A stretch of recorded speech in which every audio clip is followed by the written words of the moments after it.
នៅពេលណាដែលអ្នកចាប់ដើមសង្ឃឹមរំពេចខ្ពស់ពេកអ្នកនឹងខកចិត្តនៅពេលណាដែលវាមិនបានតាមចិត្តប្រាថ្នាត្រូវការចង់បានរបស់យើងស្ដាប់បានទេញាតិញោមខកចិត្តនឹងកូនសង្ឃឹមតែបកកើតកូនមកហើយតែវាធំទៅវាមើលអញវិញហើយណាដល់តែពេលអញ្ចឹងទៅ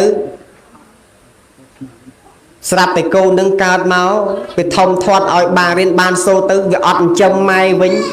វាគិតតែជាមួយប្រពន្ធវាគិតតែជាមួយនឹងប្តីទៅអត់គិតគូពិសោធន៍ទឹកយើងខចិត្តអង្គុយយំទឹកភ្នែកចាស់ច្រើនហ្នឹងញាតិញោមចាស់ច្រើនណាស់អង្គុយអន់ចិត្តអង្គុយតូចចិត្តមើលផ្ទះគេកូនគេមកឯនេះអត់ដូចគេសោះ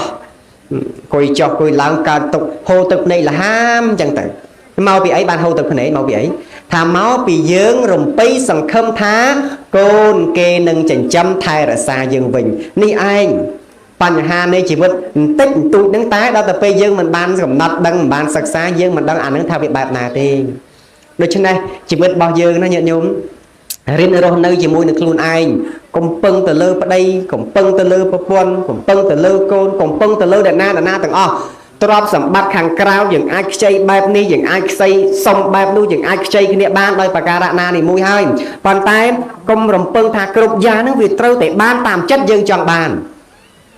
គ្រប់យ៉ាងទាំងអស់កុំចេះតែគិតថាវានឹងបានតាមចិត្តយើងចង់បានពីព្រោះអីរឿងខ្លះដែលវាកើតឡើងត្រូវទៅតាមចិត្តប្រាថ្នាចង់បានរបស់យើងហ្នឹងណាគឺវាកើតឡើងចេញពីផលរបស់កុសល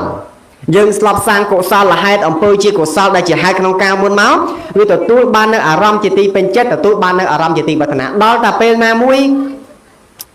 យើងធ្លាប់សាងកម្មជាអកុសលអាទូកម្មជាអកុសលវាមានឱកាសត្រូវឲ្យផលក្នុងជាតិបន្តទៀតមកយើងប្រកែកមិនបានតវ៉ាមិនបានអាត្មាចេះតែពោលប្រាប់ញាតិញោមទាំងអស់ខេត្តណាក៏ដោយទៅទេសនាមកតែងតែប្រាប់អត់មានអ្នកណាទៅកែប្រែរឿងវិបាកដែលជាផលរបស់កម្មនឹងបានទេ